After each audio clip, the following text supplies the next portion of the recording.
e o fim, assim. E essa é a novidade, né? Porque só se achava que ele teria sido corrompido depois da morte da Marielle. Mas não, ele estava desde o início, assim, junto com os irmãos Brazão. Ou seja, o Brazão idealizou e o Rivaldo planejou. Justamente, enquanto a gente está conversando aqui, estou coletando alguns comentários, né, vendo aqui alguns comentários no nosso chat enquanto a gente está ao vivo, e é inevitável as pessoas falarem sobre implicações do Geniton no caso. É importante porque o relatório da PF menciona que não existe indícios de que o Geniton sabia que o Rivaldo estava planejando, né, ajudou a planejar o assassinato da Marielle, apesar dele ter tido recompensa pelos serviços prestados, apesar da nomeação, ele foi promovido a delegado de primeira classe pelo, pelo Rivaldo, mas é importante dizer isso, né, que a PF não encontrou esses indícios. Agora, Flávio, você, a todo momento, e acho que aí a gente pode entrar além do Rivaldo, na questão dos irmãos Brazão. A gente está falando aqui de um conselheiro do Tribunal de Contas do Estado e está falando também de um deputado. E os irmãos Brazão foram os mandantes do assassinato da Marielle. Você já tinha feito diversas reportagens mostrando indícios que implicavam ali tanto os dois irmãos, no caso Marielle. E a todo momento você apontou, por exemplo, a propina, né, que ele teria recebido. Enfim, eu queria que você contasse um pouco das investigações que você fez como jornalista e por que era tão importante o deputado federal Chiquinho Brazão e o Domingos Brazão para esse caso e como é que eles foram sendo implicados e depois descartados, porque existiu isso muito no caso Marielle, né? Tudo ligava a uma outra coisa. Em um dado momento, inclusive, agora a gente sabe que territórios realmente, de fato, tinham a ver com o assassinato da Marielle, mas em um dado momento se falou que não tinha mais a ver com isso, era outra coisa. Então, isso foi ficando muito nebuloso ao longo da investigação, né? Não é uma investigação muito confusa, né? Tem informação contra informação, e muito vazamento, né? Mas a primeira coisa que eu ia dizer sobre o irmão Brazão é que eles são conhecidos como irmão Metralha, os personagens da Disney, os vilões da Disney. Já indica um pouco qual é a fama deles. Né? Eles são uma família de origem portuguesa e pobre, né? Mas os irmãos, rapidamente, quando chegam à idade adulta, conseguem um patrimônio considerável. Né? E o Brazão, ele está envolvido com questões criminais desde o final dos anos 80. Né? Ele matou um homem no dia do aniversário dele, ele completava 22 anos. Esse homem teria entrado na festa, acusando um dos irmãos de ser amante da companheira dele. Houve uma discussão e esse homem é perseguido junto com um amigo e o Brazão atira, né, ali na... Salvo engano, Vila Campinha ou Vila Campeira, não me lembro agora a localidade, ou Vila Valqueire, desculpa, mas fácil eu achar uma matéria mostrando isso. Então o Brazão atira nessa pessoa, ele acerta um tiro na nuca desse indivíduo e o amigo dele acerta um tiro no maxilar, né? Maxilar, desculpa. E o Brazão, já naquela época, já era conhecido por agir em grilagem. Né? O relatório da polícia do caso já indicava que ele era um homem extremamente perigoso, que andava armado, e já atuava na grilagem na zona oeste do Rio. Né? Posteriormente, ele se torna... Ele não é o mais velho do clã. Acho que o Chiquinho, salvo engano, ou o Pedro Brazão são mais velhos que ele. Mas ele é o chefe da família, digamos assim, é o irmão mais proeminente. Né? E ele passou por diversos partidos, mas o auge dele foi no antigo PMDB, MDB. Ele tinha ligação com aquele grupo do Pisciani, né, falecido Pisciani, Albert Tassi, esses que eram os líderes do MDB no Rio de Janeiro. Ele é um cara que tem muitos postos de gasolina, né, e se envolveu durante todos esses anos em várias questões criminais. Ele foi investigado várias vezes, mas nunca foi punido. Né. E desde a época da CPI das milícias, de 2008, em que o Freixo, né, lidera, é o presidente, já havia informações de que o Brazão tinha ligações estreitas com milicianos, né, da Zona Oeste. Inclusive, o nome dele foi citado várias vezes na CPI das milícias. O Brazão, ele chega a um determinado momento a ser nomeado conselheiro do Tribunal de Contas do Estado, né? E o Freixo tentou, inclusive, na justiça, impedir essa posse. O pessoal foi um partido que votou contra, né? Porque ele foi escolhido pela Assembleia do Rio de Janeiro. O pessoal votou contra e depois, em uma das operações da Lava Jato, ele foi preso, acusado de receber propina de empresário de transporte público no Rio. Né? E o nome dele surge, primeiro, quando se descobre que o depoimento do Ferreirinha é falso, é mentiroso, e o siciliano está sendo incriminado, né, de maneira errônea, e descobre que o adversário político do siciliano é o Brasil, que o próprio siciliano fala, né? O Curicica, né? Ele denuncia, digamos, os policiais, e o siciliano denuncia, não, isso aqui é a armação do Brasão. Então o Brasão surge primeiro como um cara que queria implicar um inimigo político, né? E aí surgem outras, a partir desse momento que ele é apontado como interessado em incriminar o siciliano, surgem informações de que ele tinha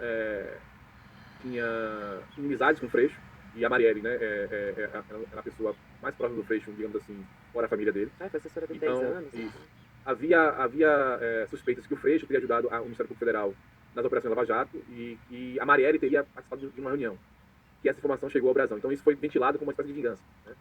Vamos lembrar que o Freixo, desde a época da Civil Milícias, ele andava com segurança, com escolta armada. Então, assim, atentar contra a vida do Freixo era muito mais complicado. Né? Ou seja, ele tinha uma escolta de policiais de elite ali. Então surgiu essa hipótese de que o Brazão teria matado o Freixo, matado a Marielle, desculpa, uma espécie de vingança, né? E aí depois surge essa informação de que a ação da Marielle em prol de pessoas carentes, né, nesses territórios, né, atrapalharia os negócios da milícia, né? Vamos lembrar de que a investigação da PF, ela traz uma informação de que o Brasão infiltrou um miliciano no PSOL.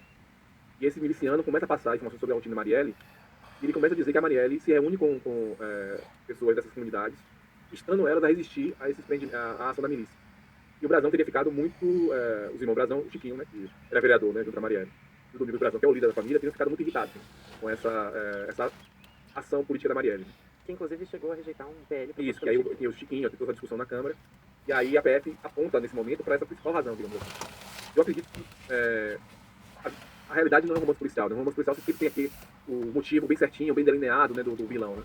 Eu acho que há um combo, né? Assim, você vê, um histórico de desavenças, de embates entre o pessoal com o PMDB, há um histórico de ação direta da Marielle, sabe? Na defesa, né, das pessoas que compõem, que estão nesse território.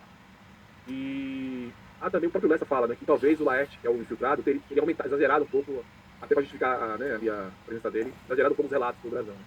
Então, dentro da motivação seria isso, a ação da Marielle e do pessoal estaria dificultando essa grilagem, esses segmentos da milícia ligada ao Brasão no Norte do Rio. Eu acho que a motivação também vai ficar mais clara, ou as motivações, quando a PGR apresentar a denúncia, né? Quando a gente apresentar a denúncia. Pode pensar o seguinte, o Rivaldo vai falar, a gente falou aqui, né, o Rivaldo não só participou do pós, né, não só atrapalhou a investigação. Ele planejou junto com o Brasão, o Rivaldo vai querer, sabe, falar, sabe, né, assim, não sabe também se outras pessoas podem surgir na investigação. Eu ia te perguntar isso, se você acha que outras pessoas podem ser implicadas nesse caso, se o Rivaldo resolver fechar uma relação premiada. Eu aponto, por exemplo, o Ronald Paulo Alves Pereira, que era um miliciano, era sócio do Capitão Adriano, o famoso Capitão Adriano, foi morto em uma operação da polícia baiana há alguns anos. O Adriano e o Ronald eram sócios em construção de prédios irregulares na milícia de Rio das Pedras. O Ronald aparece nessa investigação da Marielle, e ele é o cara que informa para o Rony Lessa onde a Marielle estaria naquele 14 de março de 2018. Então, ele informa, vai ter um evento na Casa das Pretas, em tal lugar na cidade, a Marielle vai estar lá em tal hora. Porque o Rony estava tentando, né, já que havia essa proibição, né, de matar a Marielle no trajeto da Câmara, o Rony estava tentando ver qual a melhor maneira de emboscá-la. Né? Então o Ronald, ele aparece como um cara que administraria esses negócios da milícia de prédios irregulares, de habitações irregulares nesses locais. Né? E o Ronald, assim, eu achei estranho, porque no relatório da PF o Ronald é citado, mas não tomou nenhum depoimento, não foi registrado nenhum depoimento do Ronald no relatório. Acho que ele tem muita vontade, imagino que a PF já tenha entrevistado. Quando ele foi interrogado, quando ele foi preso, né, por causa da ação da Operação Intocáveis, a promotora que o prendeu perguntou para ele o que você sabe sobre a morte de Marielle. Então é um cara que pode ter muita revelado, né? E pode inclusive delinear melhor essa motivação do crime. Né? Eu publiquei uma matéria em 2019 em que o Orlando Curicica afirma que ele teve uma reunião com o Ronald e um outro PM ligado a Brasão, em que o Curicica foi convidado a entrar na empreitada de matar a Marielle. Né? Então, assim, esse é um personagem que ainda não foi, nessa investigação nesse momento, o papel dele, as eventuais informações que ele passou não foram bem assim, esclarecidas. Né? Então, você tem esse personagem aí que é importante, que é um elo entre vários milicianos, que tem ação direta nessa motivação, né, de grilagem e de construção de prédios regulares na oeste do Rio. Muita gente comentando aqui, a Helena Rivera, por exemplo, dizendo que assistiu, inclusive, a entrevista que você deu ontem. A gente fez um programa no dia 24, né, para quem está desenvolvendo depois nas plataformas de áudio entender, a gente fez um programa especial trazendo todos os detalhes a respeito das prisões. E ela disse que ficou muito chocada com todos os detalhes que você trouxe, porque você já investiga esse caso há bastante tempo. Inclusive, ela cita a história do atentado, entre aspas, contra o Rony Lessa, que ninguém foi a fundo, e a gente falou a respeito ontem, né? Acho que você pode explicar um pouco melhor. Mas também outras pessoas justamente falando de investigações secundárias puxando esse fio. E aí eu acho que a gente está entrando aqui, esse episódio ele desenha, né, Flávio, tudo que é o crime organizado no Rio de Janeiro. Então a gente tem política, a gente tem corrupção policial, a gente tem milícias, acho que tudo isso, as motivações desse crime desenham pra gente o que é o crime organizado no Rio. A gente pode dizer, Gabi, que não existe poder paralelo. O crime organizado é o real poder no Rio de Janeiro. Né? Esse caso Marielle, eu já falei ontem, pra mim, se vai a fundo, você não só resolve o caso Marielle, você vai resolver 20, 30 anos de homicídios e de ações de corrupção, de crime organizado no Rio de Janeiro. Se houver vontade política e fôlego, a gente vai cair muita gente. Né? Até o Demore ontem fez uma analogia, né, com o processo da investigação da máfia italiana. Você tem toda uma rede, uma trama que junta crime e política. E esse caso ele meio que é uma síntese disso. Né? E aí falando um pouco sobre o que ela falou do assalto ao Lessa. Antes mesmo do Lessa sofrer esse assalto, o Lessa mata a Marielle no dia 14 de março. No dia 13 de abril, eu vou falar o nome aqui, um advogado conhecido como Dr. Piroca, foi assassinado. Só no Brasil. Suco de Brasil, exato. É uma boa... Exatamente. E esse advogado está envolvido na morte da Marielle. Há uma descrição de uma cena que ele está tomando uísque com o Rony Lessa, e o Rony Lessa está ali tentando criar ali uma emboscada. Então esse advogado tem participação. Ele foi assassinado, né, em 13 de abril. 27 de abril, 14 dias depois da morte do Dr. Piroca, o Rony Lessa sofre um assalto, que é bem esquisito, né? O Rony Lessa, ele sempre se encontrava com alguns amigos ali num restaurante ali no Quebra-Mar da Barra de Tijuca. Salvo engano, era na sexta-feira. Na sexta-feira ele almoçava com os amigos. Ele chega de carro, estaciona e, ao mesmo tempo, chega o Maxwell Correia, que é um dos envolvidos e sócio do Lessa em atividade de milícia. Que foi o nome que surgiu recentemente também, do Suel, né, no ano passado. Já tinha surgido, mas a gente não sabia ainda como era a participação dele. O Maxwell era o cara que seria o motorista do atentado, mas ele, de alguma forma, o Rony acha que ele arregou e ele acaba chamando o Elcio para participar. Chega um motoqueiro, um motociclista, e aborda o Lessa, armado, tentando puxar ou o relógio dele, uma coisa de ouro. E esse cara atira contra o Lessa. E aí o Maxwell revida, ele tá chegando logo, ele consegue acertar o motociclista, e o cara dá um tiro no Rony Lessa no pescoço, o cara vai embora. Só que a história é muito estranha, porque é um criminoso, eu pesquisei, é um criminoso paulista, e até então nunca havia agido no Rio de Janeiro. É estranho, porque é muita coincidência que um cara que sempre agiu no Rio de Janeiro, que, salvo engano, não tinha muitas registros de crimes violentos, ele vai assaltar justamente no escapão do Bob, um dos maiores assassinos do Rio de Janeiro. Sendo que um mês antes esse assassino teria matado a vereadora Marielle e o Anderson. E a investigação é pior do que a investigação da Marielle, porque sumiram com o projeto, o único projeto que tinha desapareceu, a arma do crime nunca foi encontrada, a moto nunca foi encontrada, ele foi preso, nunca falou nada, nunca foi condenado já a 3 anos de prisão, nunca falou nada. E a investigação da polícia é uma investigação porca, uma investigação completamente assim, e o Ministério Público endossando, né, assim, é uma coisa que precisa ser investigada mesmo ainda, né. Como o Ministério Público do Rio de Janeiro não cumpriu o seu papel de fiscalizador da ação policial. Então, assim, você tem você tem a morte do Dr. Piroca. Eu sempre vou aí quando... Pior que tá sério, não tem como, gente. Tem aí esse assalto ao Leste, que é muito estranho, porque o Maxwell também está envolvido no caso, então são 2 caras ali que foram agredidos por um criminoso que nunca havia aparecido no Rio de Janeiro, brotou lá. E logo 1 ou 2 anos depois, não vou lembrar agora, o Macalé, que é um personagem que é intermediário entre o Brazão e o Lessa. Macalé é um miliciano que trabalha pro Brazão e tá ali planejando com o Lessa, né? O Macalé também é assassinado. Então, assim, e também é uma investigação que ninguém sabe, né? Sim. Então você tem, além da morte de Marielle Anderson, você tem um rol de mortes, assim, pelo menos 2, mais o assalto ao Lessa, né? Que até agora não é explicado, né? E, assim, não se sabe se a PF se aprofundou nessas 2 mortes, nesses 2 homicídios, né? Nem na própria investigação do atentado contra o Lessa, né? E é isso, pra mim é muito estranho, assim. A história do atentado contra o Lessa é mais estranha ainda do que a morte dos 2 envolvidos, né? E não tem investigação da DH sobre isso. Se tem, é uma investigação, ninguém sabe, né, qual a conclusão. E não se sabe se a PF, oficialmente, né, digamos assim, se a PF investigou a fundo, né, para saber por que as pessoas foram mortas e se realmente foi uma tentativa de latrocínio no caso do Lessa. Muito bem, Flávio Costa, que é jornalista, escritor. Passou muito rápido a nossa conversa, porque, na verdade, puxar esses fios todos, né, e também essa linha histórica do caso Marielle é muito complexa. E acho que você fez isso muito bem. Quero te dar mais uma vez, inclusive, celebrar aqui o teu trabalho, porque é realmente muito importante e foi fundamental pra gente ter chegado até aqui também. O trabalho da imprensa foi fundamental nesse sentido, inclusive. Muito obrigada. Obrigado, Gabi, foi um prazer conversar com você. O prazer foi todo meu e fica o convite pra você voltar. Até mais. Gente, o Videocast Detalhes ele vai ficando por aqui, mas antes eu tenho um recado aqui bastante importante. A gente vem conversando aqui no Série Notícias sobre os atos golpistas do 8 de janeiro, repetindo o nosso noticiário até hoje. A gente está com uma campanha muito forte em favor da democracia, exigindo inclusive punição, investigação. E na próxima semana, né, no dia 1º de abril, o golpe militar vai completar 60 anos. Foram 21 anos sobre um regime autoritário, perseguiu, que torturou diversas pessoas. Então hoje a gente está lançando um alerta, uma convocação, que é o Golpe Nunca Mais. E defendendo a democracia todos os dias, porque esse é o caminho que a gente acredita que a gente precisa trilhar. Então, se você também acredita nisso, você pode entrar no ICL e ajudar a gente a combater a desinformação, que ameaça, inclusive, a nossa democracia. E essa semana, todos os assinantes vão ter acesso ao web documentário exclusivo sobre os 60 anos do golpe, que a gente está lançando agora. Então, se você fizer parte do ICL, você pode acessar o indetalhes.com.br para fazer a sua inscrição e defender a democracia junto com a gente. Fica esse recado importante e nessa semana emblemática aqui pra gente, para todos nós no ICL Notícias e para nossa comunidade também. Obrigada a você, então, que me acompanhou até aqui. Você fica agora com o Mercado Investimentos, para você que está me acompanhando ao vivo no YouTube. Depois tem Rolê ICL, à noite o ICL Notícias Segunda Edição, então vou estar de volta mais tarde, te espero também. E você pode, claro, nos ouvir pelas plataformas de áudio. O episódio fica completo e disponível para você. Até amanhã. 60 anos depois do golpe civil-militar que nos levou ao abismo do quanto ainda resta a ditadura em 2024, do futuro imediato do Brasil, quanto temos ainda que lutar.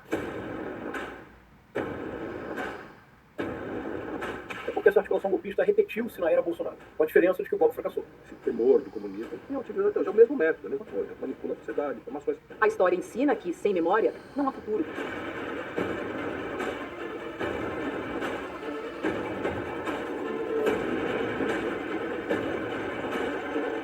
Eu acho que a evocação da memória, princípios que representavam aqueles grupos de 64, permanecem muito vivos, né? Deus, pátria, família e liberdade, né? São inclusive lemas declaradamente sistema de direito.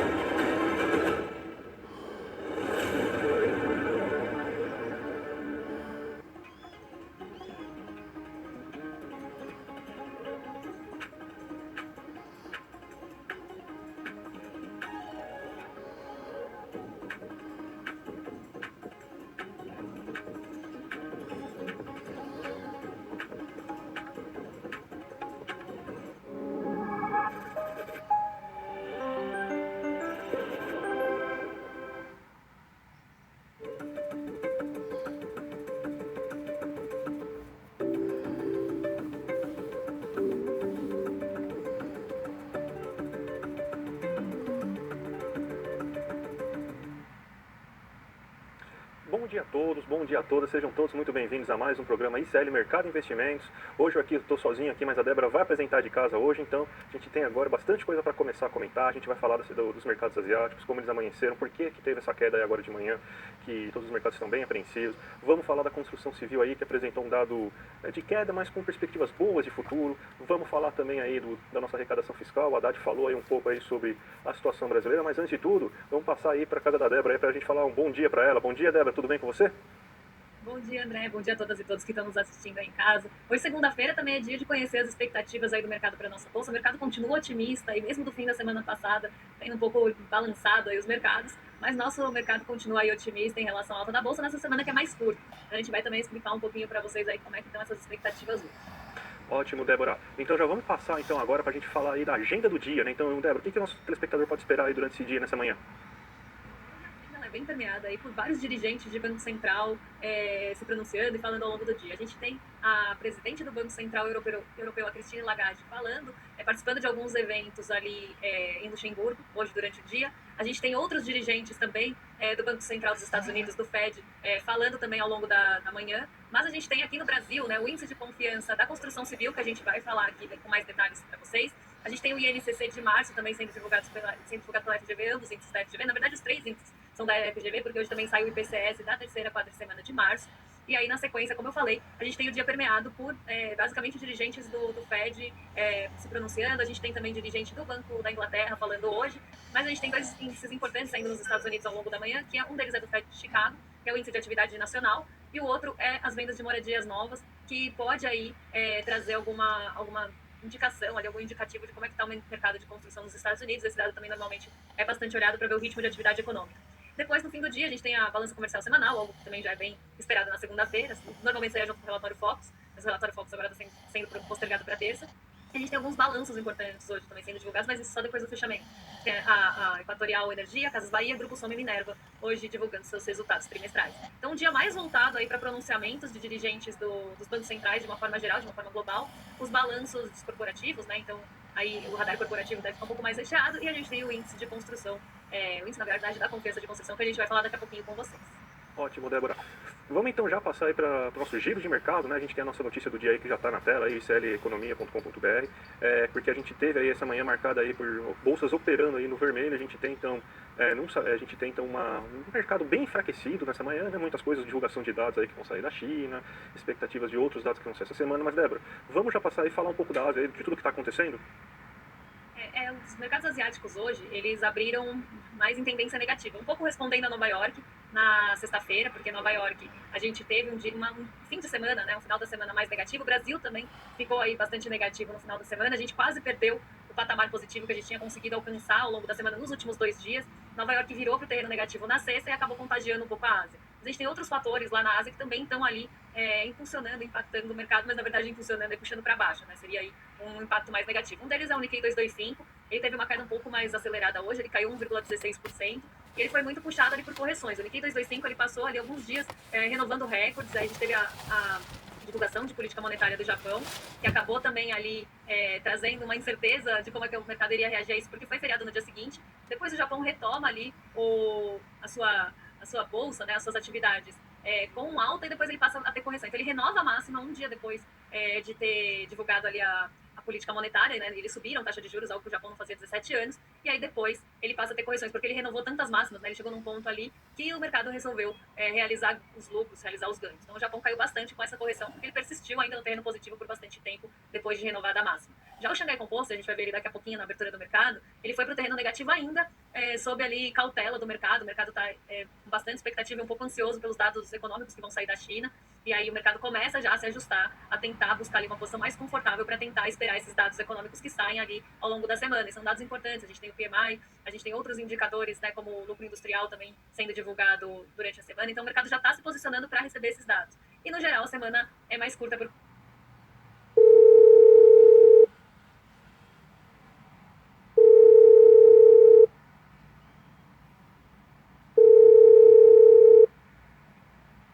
da Páscoa, né? Então a gente vai ter ali uma semana bastante de ajustes, mas a gente vai falar isso quando a gente for falar do termômetro da bolsa. Ótimo, Débora. Vamos agora para o nosso Brasilzão aí, que saiu dado importante para a gente aí, da confiança do consumidor, né? Então, a gente teve aí uma avaliação um pouco mais negativa da confiança do consumidor, não, da construção civil, perdão, gente, desculpa. A construção civil aí, ela teve uma queda nesse mês de março agora, uma queda puxada, principalmente por causa do ambiente de negócios, que o setor acredita que está um pouco mais difícil, né? Mesmo a gente estava saindo de 2 altas consecutivas no mês de janeiro e fevereiro, mas você tem uma boa expectativa em relação à demanda futura, então isso é importante. Então, mesmo com essa confiança caindo agora no mês de março, a demanda futura ela subiu, ou seja, o setor de construção civil acredita que vai ter demanda futura, e o planejamento para compra de terrenos também subiu nesse mês aí, diferente de outros indicadores. Então, mesmo com essa queda na confiança na construção civil, a gente tem alguns dados que mostram aí que eles estão mais confiantes para o futuro, né, Débora? Exatamente. A gente teve uma queda na confiança do consumidor em relação a fevereiro. Até a gente vai montar um gráfico aí para vocês, para a gente conseguir ver essa queda. Então a gente teve um salto bem grande no final do ano. Em janeiro a gente continuou tendo essa alta na confiança da construção civil, mas aí a gente viu um recuo em relação a fevereiro do ano passado, desculpa, no fevereiro desse ano, em março agora. Então a gente teve uma alta bastante esticada ali, bastante grande, e agora os índices eles estão até um pouco menos otimistas do que estavam no mês passado, até porque mês passado eles subiram bastante. Então as expectativas elas ficam ali, né, com alguma queda em relação a fevereiro. Então a gente vê o ICSD, que vocês estão vendo, é índice da construção geral, e a gente tem a composição, que é feita pelo índice de expectativas e pelo índice de situação atual. O mercado ele ficou ali um pouco mais receoso com a situação atual do que com as expectativas. As expectativas, na verdade, foram até mantidas, a variação foi bem menor, e a gente tem um índice, no geral, aí em queda. Quando a gente olha o comportamento em relação ao mês passado, a gente consegue ver, até pelo gráfico, que a gente teve esse recuo nas expectativas da construção civil. Mas quando a gente olha a variação percentual, a variação em pontos, né, da construção civil, a gente vê que a gente teve ali uma queda menor nas expectativas, como eu falei. A gente teve uma manutenção praticamente das expectativas em relação ao mês passado, que estavam bem altas. Mas quando a gente olha todos os indicadores em relação a março do ano passado, a construção civil ela começa um ano muito mais otimista do que já estava em março do ano passado, e com um aumento muito grande de expectativa. Então o setor da construção civil ele está olhando mais para o futuro de uma forma mais positiva do que estava no ano passado, então está vislumbrando um ano melhor do que foi o ano passado. Mas a gente vê uma melhora em todos os aspectos, principalmente na expectativa, mas a situação atual também subiu um pouquinho, e isso levou o índice da construção civil ficar 1,3 percentual aí acima do que estava em março de 2023. Então a gente tem um cenário mais otimista, apesar da avaliação da situação atual ter variado pouco, a gente tem um cenário mais otimista para a demanda futura da construção civil. É um ponto bem importante, porque os setores econômicos eles acabam aí utilizando as expectativas aí para pautar, né, a sua ou medição de demanda, o que se espera, projeção de demanda, para pautar ali seus investimentos e aí seu crescimento. Então aqui eu vejo um índice de construção civil bem positivo, principalmente se comparamos ao começo do ano passado. Esse começo de ano tem tido ali expectativas bem positivas dos setores no geral. A gente ainda vai ter empresariado e indústria mostrando aí as suas expectativas, sua confiança, mas os dois primeiros que a gente já analisou, que foi o consumidor e a construção civil, têm se mostrado bem positivos, e principalmente positivos em relação ao ano anterior. A própria nota aí da FGV, ela fala, né, que você tem algumas situações mais pontuais nesse mês para cair em relação a fevereiro, né?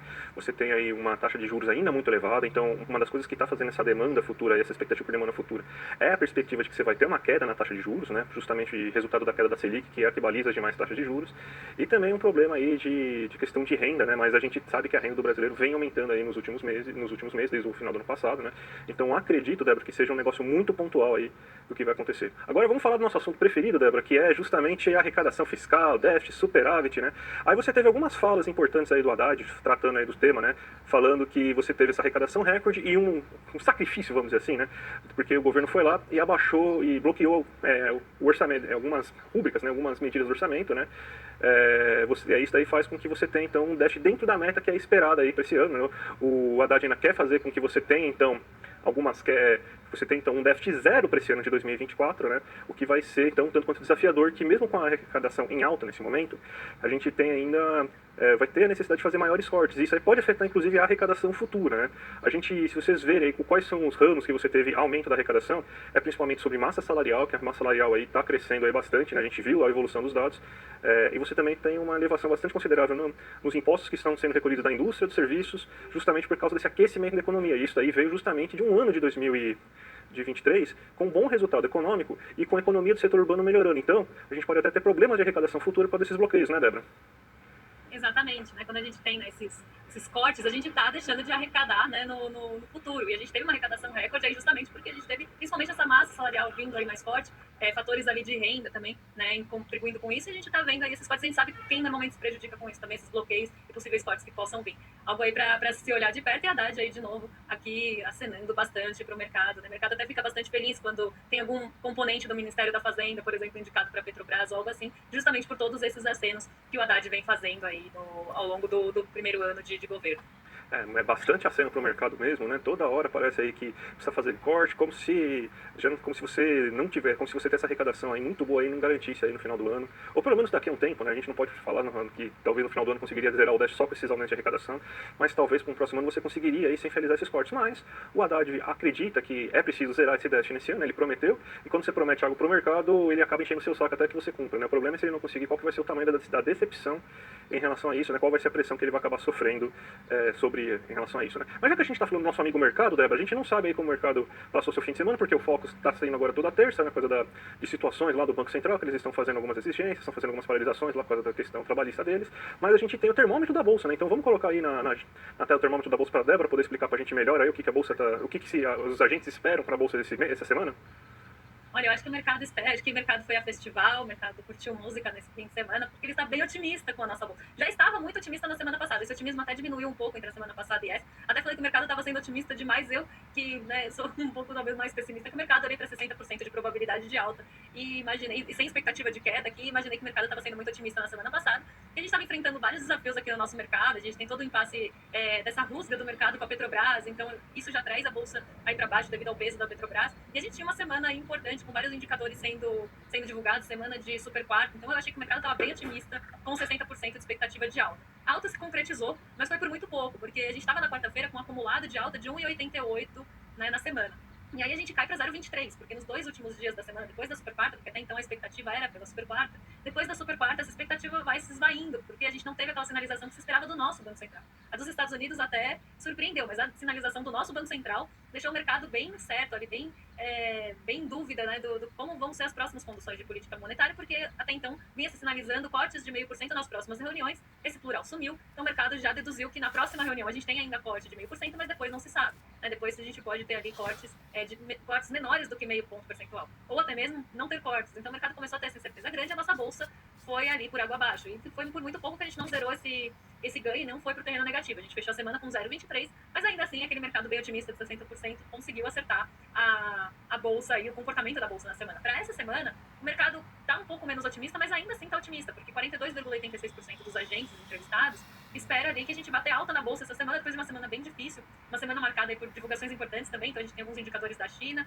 a gente tem o IPCA 15 sendo divulgado nessa semana, então a gente tem ali alguns fatores importantes e condutores importantes nessa semana, e o mercado está bem otimista, porque quando não espera majoritariamente alto, também a estabilidade está presente aí com bastante volume, né? A gente tem 42,86% dos entrevistados também esperando estabilidade. Então o mercado está bem dividido entre estabilidade e alta. Ou a bolsa sobe ou ela fica no 0 a 0, segundo as projeções aqui. Uma pequena parcela do mercado que não aparecia na semana passada, então aquela parcela que estava ali nos 60% passou a esperar queda essa semana. Então ficou menos otimista do que estava na semana passada. Mas majoritariamente o mercado está bem otimista, porque hoje a gente vai ficar no 0 a 0 ou vamos subir essa semana, e a expectativa de queda é bem pequena. Então vamos ver como a gente se comporta. A gente tem uma semana curta com indicadores importantes, isso pode trazer um peso maior para as movimentações da bolsa, mas segundo o mercado financeiro aqui a gente terá uma semana curta positiva. Vamos ver então se isso daí já vai ser concretizado hoje, né? Porque a gente já tem a abertura dos mercados. E Débora, 5 minutinhos pra você falar da abertura dos mercados então? Vamos lá. Hoje a nossa bolsa, ela tá aí basicamente no 0 a 0, né? Ela tá oscilando entre perdas e ganhos desde que abriu, né? Então, desde a abertura, a gente vê esse movimento de perdas e ganhos. Então, ela passa, hora ali no terreno negativo, mas nem perto do 0 a 0, hora ela vai pro terreno positivo, mas também bem perto do 0 a 0. Isso a gente chama de oscilar entre perdas e ganhos, que ela não consegue ter impulso positivo ali, mas também não vai aprofundando as perdas ao longo da manhã. Então, a gente tem esse movimento da nossa bolsa. E o mercado de Nova York, né, teve uma abertura, né? Ele tinha aberto ali muito negativo, né? Ele estava até mais negativo que a nossa bolsa. Então, isso estava puxando também esse comportamento do nosso Ibovespa ficar oscilando no 0 a 0 e para baixo. A gente tem um condutor importante hoje que é o petróleo Brent. O petróleo Brent está em alta e está numa alta acelerada de 1,10%. Isso pode trazer um fôlego melhor para a nossa bolsa, até porque a Petrobras na sexta-feira, e eu falo da Petrobras aqui, mas eu posso estender isso para as petrolíferas no geral, que tem sensibilidade a preço do petróleo, mas a Petrobras especificamente, ela tem aí um fator maior, porque ela caiu bastante na semana passada, por todo o impasse dos dividendos extraordinários, e depois votação para conselho. Então a gente teve toda esse imbróglio aí acontecendo na Petrobras nas semanas passadas, porque não foi só na semana passada, ela vem nessa situação há algum tempo, o mercado está bem contrariado com a Petrobras, e ela tem um tamanho grande no Ibovespa, uma ação de peso ali, né, quando a gente soma a ordinária e a preferencial, as duas ações da Petrobras, ela acaba tendo um peso ali bastante grande na nossa bolsa, e um movimento negativo pode ali trazer o Ibovespa junto à Vale também, pode trazer o Ibovespa para o terreno negativo. E na semana passada, bem no finzinho da semana, na sexta-feira, praticamente durante a tarde, a Petrobras começou a mostrar sinais de recuperação. Então ela caiu durante a manhã, ela chegou ali num patamar próximo dos R$35 e começou a subir novamente. E aí ela começou a mostrar sinais de recuperação, até porque os R$35 ali também é um patamar psicológico de piso da Petrobras. Então, um dia de recuperação já, né, de sinais de recuperação da Petrobras,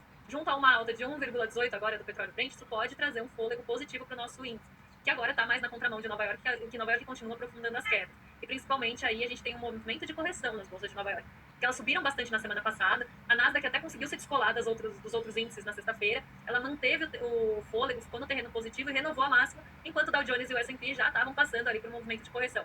Hoje esse movimento de correção deve ser maior, até porque a gente tem uma agenda esvaziada, muito pautada em dirigentes do Fed falando. Isso pode trazer, dependendo do tom que foi falado ali no pronunciamento, isso pode trazer a bolsa para baixo.